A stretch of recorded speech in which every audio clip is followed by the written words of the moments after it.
Läks ta veidi närvilisemalt ka, kui sa seda esialgu arvasid? Ei, ma ei usu, et keegi arvas, et nüüd kõik mängud lõpevad tulemusega, mis on nagu kerge mäng. Et oli teada, et Valga on kogenud võistkond ja et kerge ei saa meil olema ja ma olin suht kindel, et me sealt edasi lähme, aga mis seisuga, seda ma ei teadnud.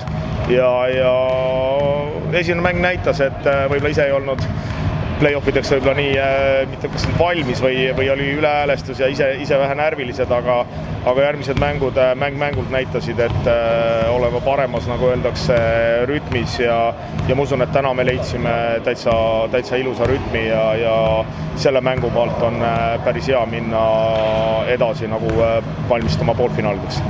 Janari ja Sandri, kes küsisin juba selle füüsise kohta, nad kinnitasid sinu sõnu, Aivar, et see füüsis ikkagi tundub, et siis viimases mängus eriti paistis välja see vahe.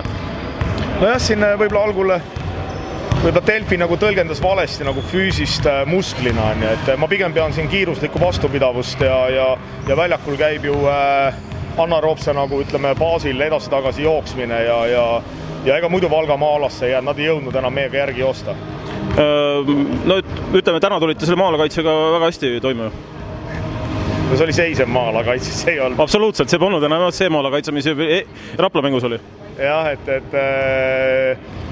ütleme nii, et kui viskad väljast lähevad, siis see maala ei tohiks peavalu valmistada, kuigi saime ka sisse mängitud ja saime ka, nagu öeldakse, second chance points ehk lauast palle ja ei, ma siin nagu ei oskagi väga palju kommenteerida, et ma arvan, et kogu võistkond oli täna tubli ja hea meel, et kõik said mänguaega ja et said ka nooremad mehed play-offi õngu nuusutada? Noh, kas või mõned minutid, aga said ja selle arvelt said teised mehed pingi peal olla ja ei pidanud 30+ minutit mängima ja vigastuse oht oli ka siis, nagu öeldakse, väiksem.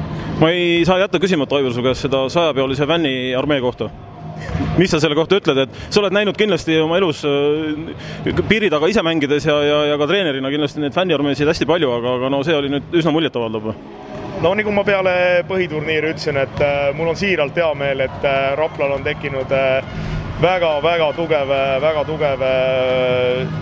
seltskond fänne, kes käib nüüd mängudel ja me ei räägi enam 10-20, me räägime ikkagi 100+ inimestest ja see loomulikult teeb head meelt ja olenemata sellest nüüd, kellega me edasi mängime, me vähemalt teame, et fänniarmee on meid toetamas ja see annab, uskuge, see annab väga palju jõudu juurde.